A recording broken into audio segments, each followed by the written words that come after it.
Hello, girls, guys, or otherwise. This is Rich, and welcome to another Table Talk Thursday. Before I get into this, um, I have talked about my love for this teapot. I do believe on this channel. If not, maybe the pagan perspective is where when I talked about it. But I absolutely love this teapot. Um, yeah, it is um, silver plated, but whenever you pour it, it has such a wonderful spout to it. I know some of you out there are tea drinkers. It has such a wonderful spout to it that whenever you pour, it doesn't have any like little drip off of the end. It's perfect. I love this teapot. Um, I haven't seen many of them, so they go for about 25 bucks, I think, the ones that I have seen online. And you can pretty much only find them, I think, through like eBay and whatnot. But yeah, I kind of want to get a secondary one just in case, so I have uh, this type of teapot for a long time, and it holds a lot of tea. So yes, definitely drinking some tea today. Anyway, grab your tea, sit on back. Sorry about that. Let's see here. Cool. Yeah, I sold something on eBay. Awesome. Love that sound. Anyway, not even going to edit that out. Grab some tea, grab some coffee, your beverage of choice. Let's get into our table topics cube. I have already pulled the card for this week. As per usual, down in the description below, there is a link that you can go and get your own table topics cube. As per usual, I will say it again. They don't have uh, this particular cube in their store anymore. At least the manufacturer, the company that makes them, doesn't carry this particular one. However, they do have one different types and whatnot. So go ahead and go there and get your own table topics cube. Maybe you can start doing videos like this because these are fun to do. And anyway, getting on topic, while you're down there, hit the subscribe button, hit the like button, and I always forget to say that in the beginning, so saying it now. Today's topic is uh, what would you do if you saw your neighbor blatantly overusing water during a drought? So, I don't know what it is, but whenever it comes to the neighbor questions, what would you do? Like we had the one back in, I believe it's January, um, where it asked, what would you do if you saw your neighbor coming home constantly drunk or drinking and driving? And it's like, okay, yeah, I would say something to them, or I would flat out call the police on them. But um, to be honest, I don't really look towards my neighbors that often. I don't pay attention to what they do that often. Um, Now, if we were in a severe drought where everybody here, and I live currently in New Jersey, so we don't usually have droughts like that where our water supply is restricted to a certain amount of time and whatnot. And usually my neighbors would know stuff like that before I would. They have their finger on the pulse of what happens around them and whatnot a lot more than I do. I would be the one that would be the dumbass that would be using water or overusing water whenever I'm not supposed to. Um, just because, depending on what the like, I will watch the news, like political news and whatnot, but I don't necessarily watch like the Weather Channel, or I don't watch a regular news channel that will tell me like a local news channel that will say, hey, this, our area is in a drought and this and that, and we're having a tough time, blah blah blah. I don't get that type of news. um, I focus more on nationwide coverage or international coverage and whatnot. I rarely would get news on a drought in my area, and it would be kind of rare for us in this particular area to actually have a drought.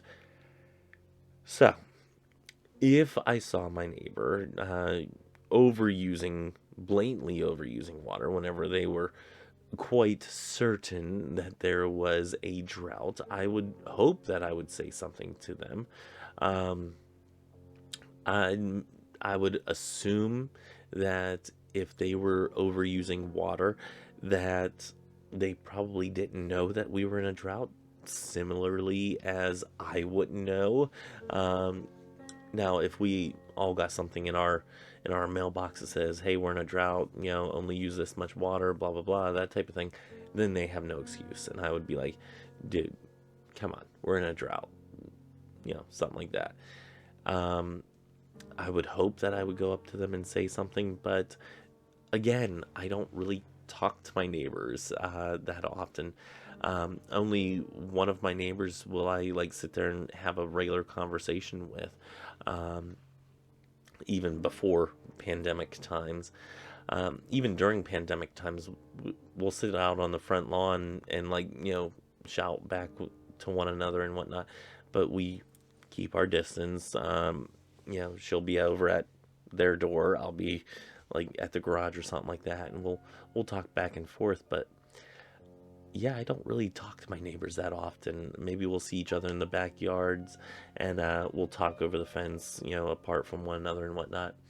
But again, I don't talk to my neighbors very much. So I know them well enough to basically have a conversation in passing. And like whenever their dog died, um, you know, I I gave them condolences. Whenever Coda died, they said the same thing to me. Whenever Houdini died, they said the same thing. So yeah, we know each other to give condolences, and um, we respect one another enough to give mail to one another whenever it gets put in our box. But outside of that, we aren't really in each other's business that much. I think this is more of an older type of style question where, like, if you grew up out towards my grandmother's area in Pennsylvania, out towards the outskirts of Pittsburgh and whatnot, um, everybody on that road that my grandmother lived, everybody knew everybody else, and they all knew, like, kind of each other's business. They all were kind of tangentially related in some way, shape, or form, whether like cousins, second cousins, something like that. Um, just because like one family married another, and my grandmother was friends with them, and blah blah blah, all that stuff. Anyway, not inbreeding, just to be sure. Um, but yeah, it's definitely not like that on my road, on my little cul-de-sac type of road here. We have like a little mini cul-de-sac within a road.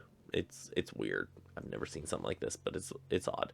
Anyway, um, yeah, we're not really in each other's business, um, and I kind of like it, being an introverted type of person, and at the same time, I kind of miss you know, the friendliness between neighbors and whatnot. So I do kind of miss that, but I also like the privacy aspect of, hey, you stay over at your property, I'll stay at mine, and we'll be all good to go.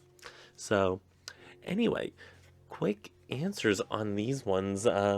More or less the last couple weeks, so kind of odd, especially since I am becoming more of the talkative type of person on this channel.